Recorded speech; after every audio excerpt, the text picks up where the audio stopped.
বন্ধুরা, আমাদের Google ads অ্যাকাউন্টে যদি ম্যানুয়াল পেমেন্ট অ্যাড করা থাকে আর অ্যাকাউন্টের ব্যালেন্স শেষ হয়ে যায়, তবে পুনরায় আমাদেরকে ব্যালেন্স অ্যাড করে নিতে হবে। কিভাবে সেই ব্যালেন্স অ্যাড করতে হবে সেটাই আজকের ভিডিওতে আমি আপনাদেরকে দেখাবো। আরএসএস ডিজিটাল কমিউনিকেশন থেকে আমি রিপন আজকের এই ভিডিওতে আপনাদের স্বাগতম জানাচ্ছি।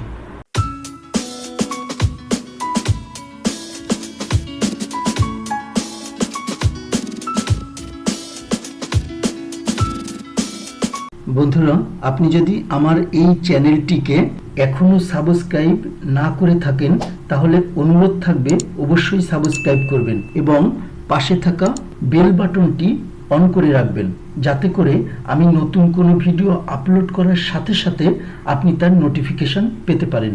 ভিডিওটি সম্পর্কে কোনো প্রশ্ন থাকলে ফেসবুক পেজ, গ্রুপ অথবা ওয়েবসাইটে লগ ইন করে জানিয়ে দেবেন। বন্ধুরা, গুগল অ্যাডস অ্যাকাউন্টে ব্যালেন্স অ্যাড করার জন্য অবশ্যই আপনার অ্যাকাউন্টের সাথে পেমেন্ট মেথড অ্যাড থাকতে হবে। কিভাবে অ্যাকাউন্টে পেমেন্ট মেথড অ্যাড করতে হয়, কিভাবে ম্যানুয়াল পেমেন্ট অথবা অটোমেটিক পেমেন্ট অ্যাড করতে হয় সেটা যদি আপনারা না জানেন, তবে এটা নিয়ে আমার একটা ভিডিও তৈরি করা আছে। আপনারা চাইলে এই ভিডিওর আই বাটনে ক্লিক করে দেখে আসতে পারেন। তো বন্ধুরা, আমি আমার গুগল অ্যাডস অ্যাকাউন্টের ওভারভিউ পেজে লগ ইন অবস্থায় আছি। আমি যদি স্ক্রল ডাউন করে একটু নিচের দিকে যাই, এই যে, তবে দেখেন এখানে আমার অ্যাকাউন্টের বিলিং সেকশনটি দেখতে পাচ্ছি। এই মুহূর্তে আমার অ্যাকাউন্টে $0.82 অ্যাভেলেবেল আছে, আর তাই এখানে লেখা শো করছে অ্যাভেলেবেল ফান্ডস অ্যাজ অফ 2 মে 2022 $0.82। যেহেতু আজকে 2 মে আমি রেকর্ডটি করছি, এই অ্যামাউন্ট দিয়ে আমরা কিন্তু কোনো প্রকার অ্যাডভার্টাইজমেন্ট দিতে পারবো না। সুতরাং আমাদের এই অ্যাকাউন্ট থেকে নতুন কোনো অ্যাডভার্টাইজমেন্ট দিতে গেলে অবশ্যই আমাদেরকে নতুন ব্যালেন্স যোগ করতে হবে। তারপর এখানে দেখেন আমার লাস্ট পেমেন্ট $10, মানে সর্বশেষ আমি আমার অ্যাকাউন্টে $10 ট্রান্সফার করেছিলাম, মানে ফান্ড করেছিলাম, আর পেমেন্টটি করেছিলাম 25 মার্চ 2022। যে কার্ডের মাধ্যমে আমি পেমেন্টটি করেছিলাম, এখানে সেই কার্ডের লাস্ট 4টি ডিজিট শো করছে। তো আমরা এখান থেকে অ্যাড ফান্ডস ক্লিক করে আমাদের অ্যাকাউন্টে ব্যালেন্স অ্যাড করে নিতে পারবো। আবার আমরা একটু এখান থেকে ভিউ বিলিং এই অপশনটিতে যদি ক্লিক করি, আমি ক্লিক করলাম, এখানে দেখেন আমি সামারিতে আসি। এই সামারি পেজে আমাদের টোটাল বিলিং হিস্টোরি কিন্তু দেওয়া আছে, এখানে সকল ধরনের ইনফরমেশন শো করছে। এখান থেকেও আমরা এই যে অ্যাড ফান্ডস ক্লিক করে আমাদের অ্যাকাউন্টে ব্যালেন্স অ্যাড করতে পারবো। আবার আমরা যদি এই যে পেমেন্ট মেথড আছে এই অপশনে যদি একটু যাই, আমি এখানে ক্লিক করলাম, তবে দেখেন এখানে এই যে অ্যাড ফান্ডস, এখানে ক্লিক করেও কিন্তু আমরা আমাদের অ্যাকাউন্টে ব্যালেন্স যোগ করতে পারবো। তাহলে আমরা যে কয়টি জায়গা দেখলাম, প্রত্যেকটি জায়গা থেকে অ্যাড ফান্ডস ক্লিক করে কিন্তু আমরা আমাদের অ্যাকাউন্টে ব্যালেন্স অ্যাড করতে পারবো। এখানে আমার যে কার্ডটি অ্যাড করা আছে, আমরা চাইলে এখান থেকে সেই কার্ডটি রিমুভ করে দিতে পারবো।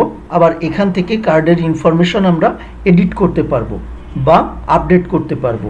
আমরা যদি চাই এই যে অ্যাড পেমেন্ট মেথড, এখানে ক্লিক করে আমরা নতুন আরও পেমেন্ট মেথড অ্যাড করতে পারবো। তো এখন আমরা যেহেতু আমাদের অ্যাকাউন্টে নতুন ব্যালেন্স অ্যাড করব, সেহেতু এখান থেকে অ্যাড ফান্ডস এই অপশনটিতে ক্লিক করতে হবে। আমি এখানে ক্লিক করলাম। এখানে এই যে আমার যে কার্ডটি অ্যাড করা আছে সেই কার্ডের লাস্ট 4 ডিজিট শো করছে। এখান থেকেও আমরা ক্রেডিট কার্ড অথবা ডেবিট কার্ড অ্যাড করতে পারবো। তো আমাদের যেহেতু এটা এখন আর প্রয়োজন হচ্ছে না, আমি এই কার্ডে থেকেই আমার এই অ্যাকাউন্টে ব্যালেন্স যোগ করব, সেহেতু আমি এখানে আর কোনো কার্ড অ্যাড করব না। স্পেসিফাই ইওর পেমেন্ট অ্যামাউন্ট, আমরা যে অ্যামাউন্টটি অ্যাড করতে চাইছি সেই অ্যামাউন্টটি এখানে বসিয়ে দেব। আমরা এখানে $10,000 পর্যন্ত অ্যাড করতে পারবো। তো আমি আমার এই মাস্টার কার্ড থেকে $10 অ্যাড করে আপনাদেরকে দেখাচ্ছি। আমি এখানে 10 ইনপুট দিলাম এবং এখান থেকে মেক এ পেমেন্ট এই অপশনটিতে ক্লিক করলাম। এখন complete this payment, here are the payment details that you are submitting, amount $10, pay with Mastercard এত। তো আমাকে এখান থেকে কনফার্ম করতে হবে, আমি কনফার্ম ক্লিক করলাম, একটু ওয়েট করতে হবে।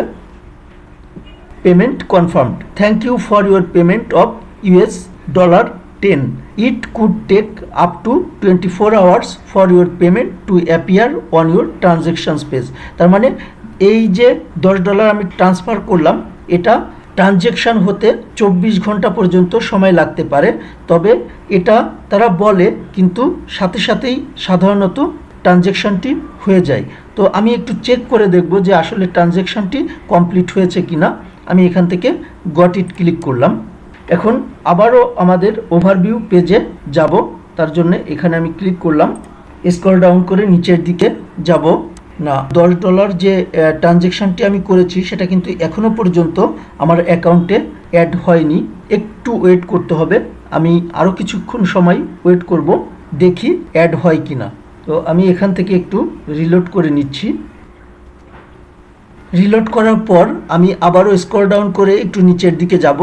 এই যে দেখেন, অ্যাভেলেবেল ফান্ডস $10.83, তার মানে অ্যাকাউন্টে কিন্তু ডলারটি চলে এসেছে, ব্যালেন্সটি আমার অ্যাকাউন্টে অ্যাড হয়ে গিয়েছে। এখন চাইলে আমরা এই অ্যাকাউন্ট থেকে এই অ্যামাউন্টের সমপরিমাণ অ্যাডভার্টাইজমেন্ট দিতে পারবো। তো আশা করি আপনারা বিষয়টি বুঝতে পেরেছেন। বন্ধুরা, আজকের ভিডিওটি এখানেই শেষ করছি। সামনের ভিডিওতে আপনাদের সাথে আবারও অন্য কোনো বিষয় নিয়ে কথা হবে। সে পর্যন্ত আপনারা সবাই ভালো থাকবেন। ধন্যবাদ সবাইকে।